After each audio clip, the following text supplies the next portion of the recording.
Hello and welcome to Benchwork and Ballast. Today, we're going to be sort of establishing the vision for this small, little 8-inch by 4-foot railroad.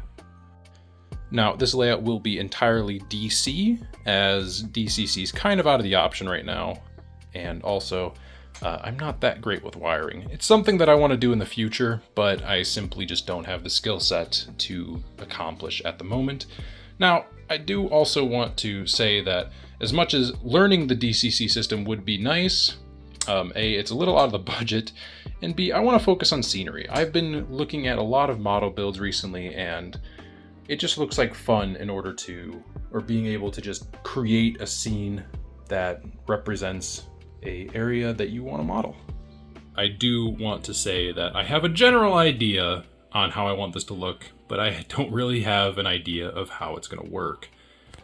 On the left side of the layout here, I want to put a Pike Stuff single engine shed, which is about $20, which is right in the price range for me. And that's pretty much it for structures that'll exist on the layout. I may experiment with putting a station platform over on the right side here if I have room, but we'll have to see when we get there. As for the wiring, obviously I'm using the Kato Unitrack system. I have 3 switches that are all automated down at the bottom there. And it's all just ran right there. I will tidy up the wiring when it's actually put together.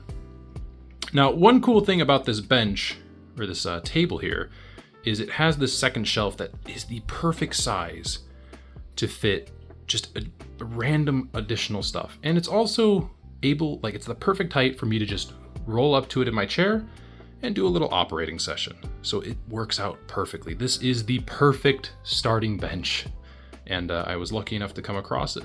Now, there is LEDs under the shelf here, but they don't work. So that'll be a project in the future where I replace that so I can get lighting under here again.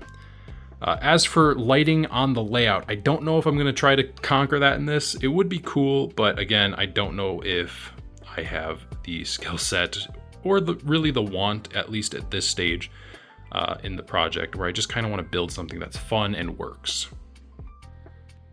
Anyways, that's pretty much it for this sort of intro to the channel and to this layout. The first step for me will be getting foam, putting foam down. I gotta rough up this surface on the top here a little bit before gluing the foam down, and then getting the track permanently affixed to the actual bench itself. I think once we're there, we can start discussing the next steps and what I want to do with it going forward. If you have any suggestions, feel free to comment below. Otherwise, stay tuned for part 2, which should be in the next week or 2, hopefully, if I can manage to scrounge enough time to get that piece of foam. Anyways, again, thanks for watching, and stay tuned for the next one.